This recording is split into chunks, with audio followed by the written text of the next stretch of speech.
president of the FDNY Fire Officers Union, Jim Brosi. Thank you so much, Jim, for joining us. So I wanted to start off by letting everyone at home know just how personal all of this is for you, this plea deal, right? So you're not only the FDNY union boss. I mean, both you and your father, Joe, were firefighters, and you responded during 9/11. I remember I was working at CBS News, fresh out of college. I was a production assistant working for Dan Rather. I was down there at Ground Zero. I can still almost kind of like smell the cement, you know, day after day going down there, people looking for their family members and loved ones. And I lost people that I knew too. What is going through your head right now that these three killers, these three terrorists were giving such a sweetheart deal?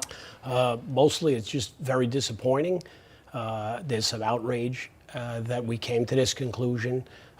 It's hard to see how the military justice system could, after nearly 20 years of holding these people in prison, keeping them in Guantanamo Bay, the best resolution that they could concoct was giving them a plea deal to spare them their lives, with little explanation as to why, depriving the people of a trial that would reveal what these people had concocted, how they breached the American system, how they jeopardized our safety, and how they changed the American life forever.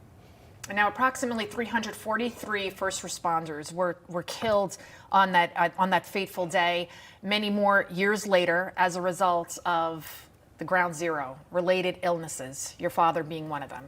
Talk to me about it, how the effects of 9/11, they linger on to this day. So unfortunately, it wasn't just the effect of the collapse and the attack. It was the lingering effects of all those who worked down there during the rescue and recovery effort. And during that time, as we knew that day, that we would eventually succumb to the effects of those toxins. My father suffered for over 8 years before passing away in 2023. At this point, we're losing about 3 firefighters a month from 9/11 related illnesses.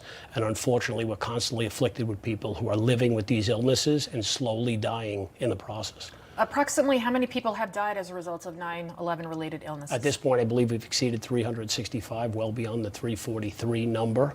And the number continues to grow every month. And unfortunately, with the limits of treatment, some funding to the Zadroga bill, which may eventually jeopardize further treatment for those who get afflicted. We're trending in the wrong direction, and unfortunately, as we reach the effectiveness of cancer treatment, we're going to see those deaths continue to rise. How disappointed are you in the Biden-Harris administration for giving this deal? Extremely disappointed, and it's unfortunate because if we've allowed these people to stay in Guantanamo Bay outside of a federal prison for the last 17 years, they've been held in some type of prison for 20 years. Mm-hmm. If we believed that this was the resolution, or we knew the limitations of prosecution, then why weren't they moved to a more stringent federal prison sooner?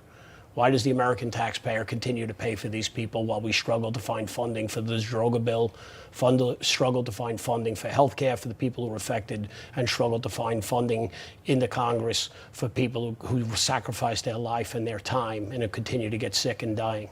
And yet we have plenty of resources to support these people for the remainder of their lives. It's unbelievable. All right, Jim Brosi, we have to leave it right there. Thank you so much, sir, for coming in studio. Thank you, sir. Thank you for your time. We appreciate it.